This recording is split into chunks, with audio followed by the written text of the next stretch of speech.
আমার শুধু একটাই অনুরোধ, দিয়া মাকে তুমি ওইভাবে আটকে রেখো না, সবার সাথে মিশতে দাও। মাথার দিব্যি দিয়েছিলাম, তুমি ভুলে গেছো তো? খবরদার যদি তোমার মাকে বাইরে বের করো না, তাহলে আমার মরা মুখ দেখবে। আচ্ছা দিয়া, আমার মা কি তোমার কেউ হয় না? তুমিও তো ওনার সন্তানের মতো। আমার জ্বালা তুমি বুঝবে না। ওই বুড়ি এখনো এই সংসারটাকে হাতের মুঠোয় করে রাখতে চাইছে। ওই সমস্ত মানুষদের না আমি খুব ভালো করে চিনি।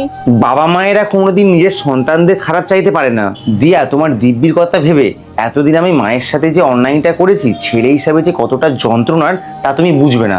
তোমরা ঝগড়া করছো? না সোনা। আমি বাইরে থেকে সব শুনেছি। আচ্ছা মা, ঠাম্মি যদি তোমার নিজের মা হতো তাহলে কি তুমি এরকম বলতে পারতে? জানো বাবা, ঠাম্মি আমাকে বলেছে গুরুজনদের অসম্মান করতে নেই। ছি দিয়া, এইটুকু একটা বাচ্চা এত সহজে যেটা বুঝলো, এতদিনে তুমি তা বুঝলে না। আজ থেকে আমার যেটা ঠিক বলে মনে হবে আমি সেটাই করব। বড্ড ঠান্ডা পড়েছে, চলো মা দুজনের রোদে গিয়ে বসি। কি হাতটা বরফের মতো ঠান্ডা হয়ে গেছে কেন? একবার আমার দিকে তাকিয়ে দেখো, কথা বলো, তোমার খোকা এসেছে। মা, মা গো।